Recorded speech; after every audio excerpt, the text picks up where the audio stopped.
அன்பர்களே, ஆண்டவராகிய இயேசு கிறிஸ்துவின் நாமத்தில் உங்களுக்கு மனம் நிறைந்த வாழ்த்துக்களை தெரிவித்துக் கொண்டு சத்திய வசனம் திருமறை பாட நிகழ்ச்சிக்கு உங்களை அன்போடு அழைக்கிறோம்.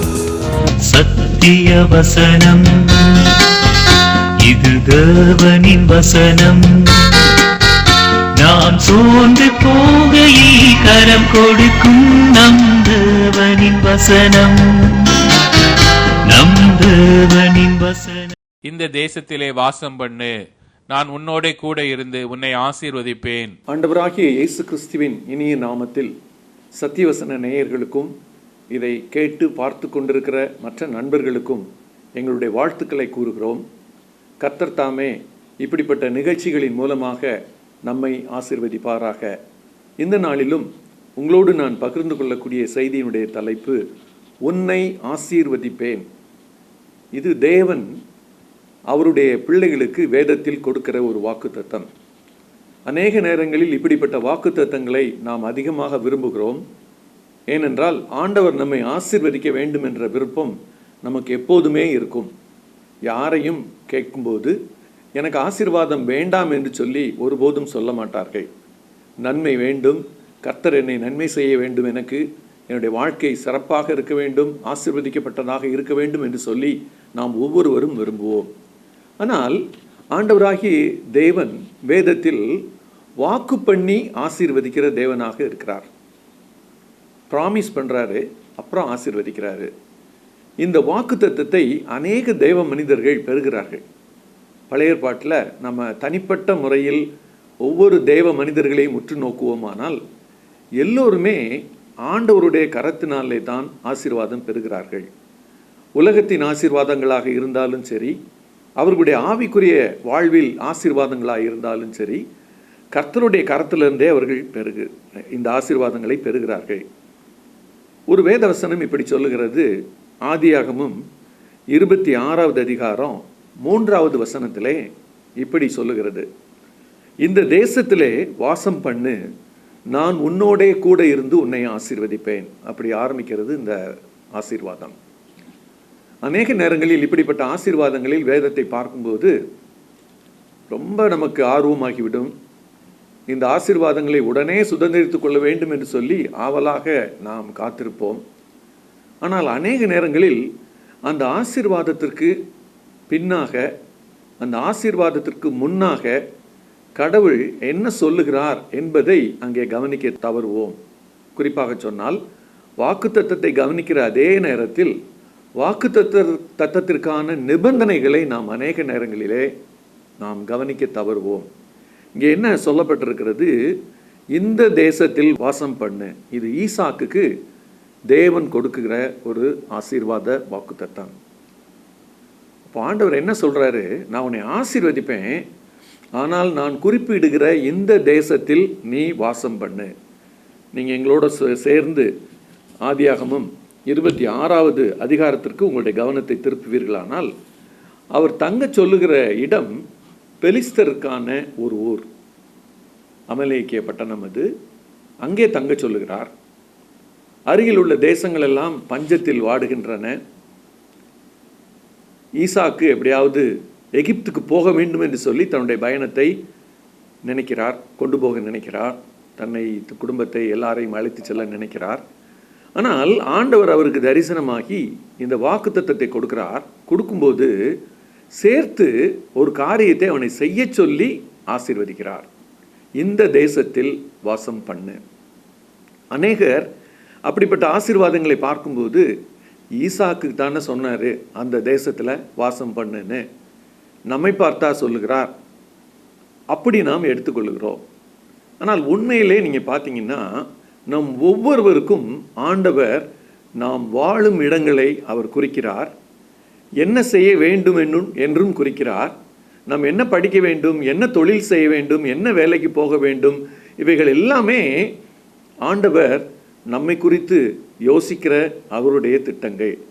அநேக நேரங்களிலே அவர் யோசிக்கிற திட்டங்களை நாம் விலகி வேறு திட்டங்களுக்கு போவோம்.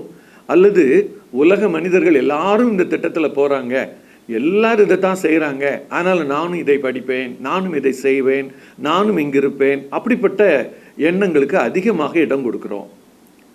சூழ்நிலைகளை காரணமாக காட்டுகிறோம். இந்த சூழ்நிலையில் நான் இப்படி செய்தால்தான், இந்த சூழ்நிலையில் நான் இங்கே இருந்தால்தான், அப்படிப்பட்ட எண்ணங்கள் நம்மை அதிகமாக ஆட்கொள்ளுகிறது.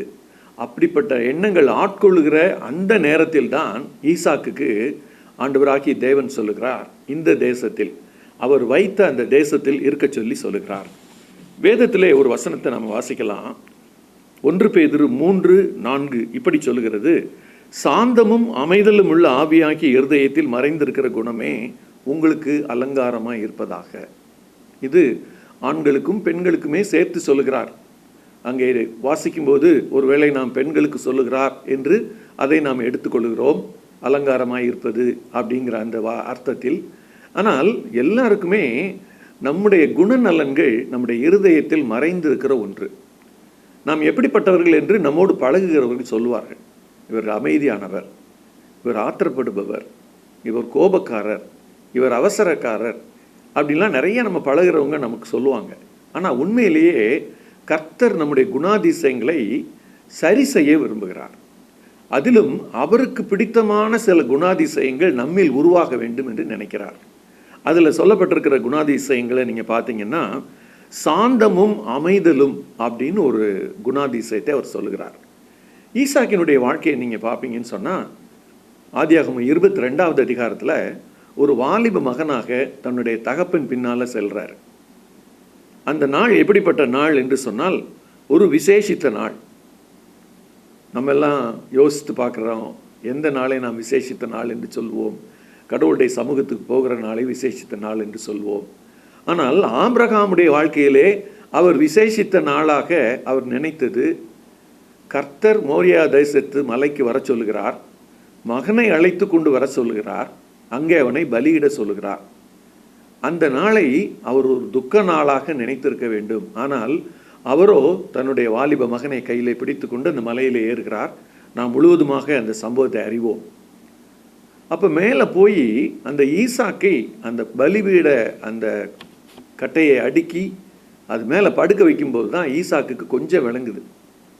அதுக்கு முன்னால் ஒரு கேள்வி கேட்டு பார்க்குறாரு, ஆட்டுக்குட்டி எங்கே பலியிடுவதற்குன்னு சொல்லி. கர்த்தர் பார்த்து கொள்வார்னு சொல்லி அங்கே பதில் சொல்லப்படுகிறது. ஆனால் இவரை கிடத்தின பிறகு தான் அவருக்கு என்ன தெரியும்னு சொன்னால், அப்பா நம்மளையே என்ன செய்ய போகிறாரு, பலி கொடுக்க போகிறார்.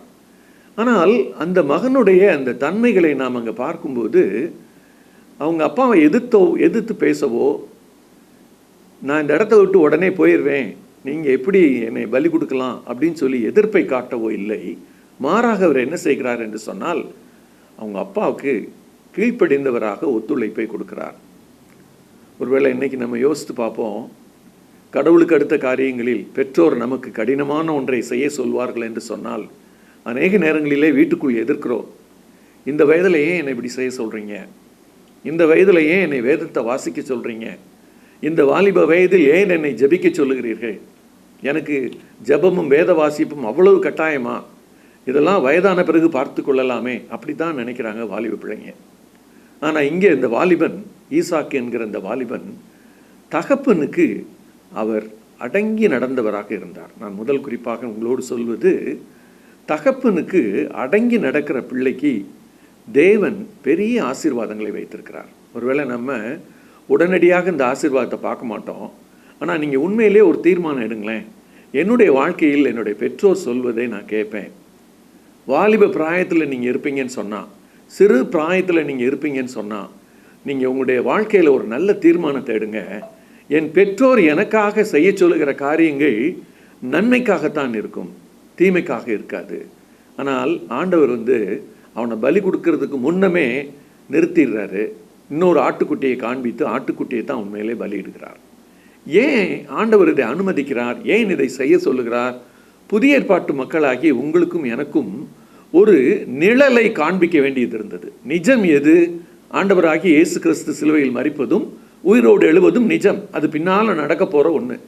அதனுடைய நிழலை பழைய ஏற்பாட்டிலேயே நமக்கு சொல்லித்தர வேண்டும். அந்த பழைய ஏற்பாட்டு மனிதர்களும் அதனுடைய நிழலிலே ஒரு நிஜத்தை உணர்கிறவர்களாக இருக்க வேண்டும் என்று சொல்லி ஆண்டவர் அதை செய்கிறார். இதற்கு யார் ஒத்துழைப்பு கொடுத்தான்னு சொன்னால், முதல் ஒத்துழைப்பு கொடுத்தது ஆபிரகாம், கீழ்ப்படிஞ்சு கூட்டு போகிறாரு. ஆனால் 2வது ஒத்துழைப்பை கொடுத்தது அந்த பலிக்காக படுக்க வைக்கப்பட்ட ஈசாக்கு. ஏன்னு சொன்னால் தன்னுடைய தகப்பன் மீது அந்த அளவுக்கு அன்பும் அந்த அளவுக்கு மரியாதையும் அந்த அளவுக்கு கீழ்ப்படிய வேண்டும் என்று ஒரு தீர்மானம் அவர்கிட்ட இருந்துச்சு. அவருடைய வாழ்க்கையை நீங்கள் பார்த்தீங்கன்னு சொன்னால் மிக குறுகிய பக்கங்கள் தான் வேதத்தில் அவரை பற்றி சொல்லியிருக்குது. ஆனால் அவர் அமைதல் உள்ளவராகவே கடைசி வரைக்கும் இருக்கார். அவருக்கு எங்கேயும் யுத்தம் இருக்காது, சண்டை இருக்காது. அவருடைய ட்ராவலே நீங்கள் பார்த்தீங்கன்னா பக்கத்து ஊருக்கு தான் போயிட்டு வந்திருப்பார். ஆனால் ஆபிரகாமை நீங்கள் யோசித்து பார்ப்பீங்கன்னா நீண்ட தூர பயணம். அவருக்கு அப்புறம் வர்ற ஈசாக்கினுடைய பிள்ளைகள் யாக்கூபு அவங்க எல்லாத்தையும் பார்த்தீங்கன்னா எல்லாரும் நீண்ட தூர பயணம், அநேக பிரச்சனைகள், அநேக இக்கட்டுகள், எத்தனையோ காரியங்கள் நடக்கும். ஆனால் இவர்கிட்ட ஒரு நல்ல ஒரு குணாதிசயம் என்னன்னா, கர்த்தருக்கு கீழ்ப்படிவதையும் கர்த்தர் தந்த பேரண்ட்ஸுக்கு அதாவது தகப்பனுக்கு கீழ்ப்படியதையும் அவருடைய வாழ்க்கையிலே மையமாக வைத்திருந்தார். அதுதான் நம்ம முதல் குறிப்பாக பார்க்குறோம். தகப்பனுக்கு கீழ்ப்படிந்த ஒரு நல்ல ஈசாக்கை நாம் பார்க்கிறோம். வேதம் சொல்லுகிறது 1 சாமுவேல் 15ஆம் அதிகாரம் 22வது வசனத்தில், நான் பலியை பார்க்கிலும் கீழ்ப்படிதல் தான் உத்தமம், கர்த்தருடைய சத்தத்துக்கு கீழ்ப்படிவதே கர்த்தருக்கு பிரியம். அப்போ 2 பேருமே அங்கே கீழ்ப்படிவதை பார்க்குறோம். ஆபிரகாமும் கீழ்ப்படுகிறாரு, ஈசாக்கும் தகப்பனுக்கு கீழ்ப்படிந்து தேவ சித்தத்தை நிறைவேற்றுகிறார். அதே போல் லூக்கா 2:51 நீங்கள் வாசித்து பார்ப்பீங்கன்னா, நாசரேத்தூரில் சேர்ந்து இயேசு தன்னுடைய பெற்றோர்களுக்கு கீழ்ப்படிந்திருந்தார் என்று வேதம் சொல்லுகிறது. அதே போல் பிலிப்பியர் 2வது அதிகாரத்தை 8வது வசனத்தில் நீங்கள் பார்த்தீங்கன்னா, இயேசு கிறிஸ்து சிலுவையின் மரணம் பரியந்தம் கீழ்ப்படிந்தவராகி அப்படின்னு அங்கே வேதம் சொல்லுகிறது. அப்போ இந்த கீழ்ப்படிதல் என்பது ஒரு மறைந்திருக்கிற ஒரு குணாதிசயமாகவும் வெளிப்படும் குணாதிசயமாகவும் வேதம் நமக்கு காட்டுகிறது. இன்னைக்கு 2மே இருக்கணும். கீழ்ப்படிதல் மனதுக்குள்ளே முதல்ல ஆரம்பிக்கணும், தீர்மானம் எடுக்கணும். நான் யாருக்கு கீழ்ப்படிவேன், யாருக்கு கீழ்ப்படியணும் அப்படிங்கிற தீர்மானம் எடுக்கணும். 2வது, ஏன் கீழ்ப்படுகிறேன், கர்த்தர் சொல்லியிருக்கிறார், கர்த்தருக்கும் கீழ்ப்படியணும், கர்த்தர் எனக்கு தந்த பேரண்ட்ஸ்க்கும் நான் கீழ்ப்படியணும். ஏன்னு சொன்னால் கீழ்ப்படுகிறவங்களுக்கு தான் ஆண்டவர் உயர்வை தருகிறார். ஈசாக்குக்கு நல்ல உயர்வான ஆசீர்வாதங்களை கர்த்தர் தர்றாரு. அவர் எப்படி தர்றாருன்னு நம்ம வேதத்தில் பார்க்கலாம். ஈசாக்கை பொறுத்த மட்டும் ஆண்டவருடைய பாதத்தில் அமர்ந்திருக்கும் பழக்கம் அவருக்கு இருந்தது. இது எப்போ இருந்து அப்படின்னு சொல்லி வேதம் சொல்லலை. ஆனால் சொல்லப்படுகிற சந்தர்ப்பத்தை நீங்கள் பார்த்தீங்கன்னு சொன்னால், ஆபிரகாம் எலெயாசார் மூலமாக ஈசாக்குக்கு பெண் தேட அனுப்புவார். அந்த பெண்ணை அவர் கூட்டிகிட்டு வருவார். அவரை கூட்டிகிட்டு உங்கள் ஊருக்குள்ளே நுழையும் போது ஈசாக்கை அங்கே பார்க்க முடிகிறது. என்ன செய்து கொண்டிருப்பார் என்று சொன்னால், தியானம் பண்ணி கொண்டிருப்பார். தேவ சமூகத்தில் அமர்ந்து அமைதியாக தன்னுடைய நேரத்தை செலவிடுகிற ஒரு வாலிப மகனாக அங்கே காட்டப்படுகிறார். ஆசீர்வதிக்கக்கூடிய பிள்ளைகள் எல்லாருமே கர்த்தரை சார்ந்து கொள்ளும்போது தான் ஆசீர்வதிக்கப்பட முடியும். ஒருவேளை நம்முடைய படிப்பை சார்ந்திருக்கலாம், ஒருவேளை நம்முடைய திறமைகளை எல்லாம் சார்ந்திருக்கலாம், அதில் பயன் இருக்கும் அப்படின்னு சொல்லி அதிகமாக நம்பலாம். ஆனால் ஒரு முழுமையான ஆசீர்வாதத்தை நம்முடைய படிப்பின் மூலமாக, நம்முடைய திறமைகளின் மூலமாக, நமக்கு கிடைக்கும் வாய்ப்புகள் மூலமாக வெளிக்கொண்டு வருவது கர்த்தருடைய செயல். அநேக நேரங்களிலே எத்தனையோ உயர்ந்த படிப்பு படித்தவர்களுக்கு உடனே வேலை கிடைக்காத சூழ்நிலை இருக்கும். சில குறைந்த அளவு தான் படிச்சிருப்பாங்க, நல்ல வேலை கிடைச்சி நல்லா முன்னுக்கு வந்துடுவாங்க, தொழிலில் முன்னுக்கு வந்துடுவாங்க. அவங்கள நீங்கள் கேட்டு பார்த்தீங்க அப்படின்னு சொன்னால் அநேகர் சொல்லுகிற காரியம், நான் கர்த்தரை நம்புகிறேன், என்னுடைய வாழ்க்கையில் கர்த்தர் தான் என்னை ஆசீர்வதிக்க முடியும்னு சொல்லி நான் நம்புகிறேன். இந்த சார்பு எப்போ வரும் அப்படின்னு சொன்னால், நம்முடைய வாழ்க்கையில் அனுதினமும் நம்முடைய வேதத்தை நம்ம வாசிக்கணும், அனுதினமும் ஆண்டவர் இடத்துல ஜெபிக்க வேண்டும். நான் என்ன படிக்கணும் ஆண்டவரே, நான் எங்கே படிக்கணும், நான் எப்படி எஃபர்ட் எடுக்கணும், நான் என்னுடைய எஃபர்ட்டை நான் என்ன மாதிரி எடுத்தால் நல்லா மேலே வருவேன். இந்த மாதிரி காரியங்கள் எல்லாத்தையும் வேதத்தை வாசிக்கும்போது நல்லா கற்றுக்கொள்ளலாம். வேத புத்தகமானது வயதானவர்களுக்கு என்று இந்த காலங்களிலே ஒதுக்கி விடுகிறார்கள். வாலிப பிள்ளைகள் அநேக நேரங்களிலே மிக வேகமாக ஒரு வசனத்தை வாசித்து விட்டு ஓடுகிற பிள்ளைகள் தான் நிறைய பேர் இருக்காங்க. வேதத்தை வாசிப்பதற்கு ஒரு நேரம் எடுத்து, ஒரு நல்ல அதிகாலை நேரத்தை செலக்ட் பண்ணி, நான் வேதத்தை வாசித்துட்டு தான் மற்றவங்ககிட்ட நான் பேசுவேன், நான் ஆண்டவர்கிட்ட ஜெபிச்சுட்டு தான் நான் மற்றவங்களோட பேசுவேன். இப்படிப்பட்ட நல்ல தீர்மானங்களை எல்லாம் நம்ம எடுக்கலாம். அப்படி எடுக்கும்போது என்ன நடக்குது தெரியுமா? ஆபிரகாம் ஈசாக்குக்கு ஒரு மனைவியை தேட அனுப்புகிறார். இவரோ அதை பற்றி ஒன்றும் யோசிக்காமல் ஜெபிக்கிறார், தியானமாக இருக்கிறார். ஆனால் அவருக்கு நிகழ்ந்தது என்ன? ஆண்டவர் ஒரு சரியான பெண்ணை அவருடைய திருமணத்திலே கொண்டு வருகிறார். அவருடைய திருமண வாழ்க்கையும் ஆசீர்வதிக்கப்படுகிறது. அதே போல் ஆண்டவருக்கு அவர் கீழ்ப்படிதல் காட்டுகிறார் என்பதை நம்ம தொடக்கத்திலேருந்தே பார்த்துட்டு வர்றோம். இந்த கீழ்ப்படிதலை அவர் காட்டும்போது அவர் என்ன வசனத்தை வேதத்தில் நமக்கு நினைவூட்டுகிறார் என்று சொன்னால், சங்கீதம் 143:5 வசனத்தை அவர் நினைவூட்டுகிறார். பூர்வ நாட்களை நினைக்கிறேன், உமது செய்கைகளெல்லாம் தியானிக்கிறேன், உமது கரத்தின் கிரியைகளை யோசிக்கிறேன் என்று சொல்கிறார். நம்ம தியான நேரத்தில் கர்த்தர் என்ன செய்கிறார் என்பதை நம்ம யோசிக்கணும்.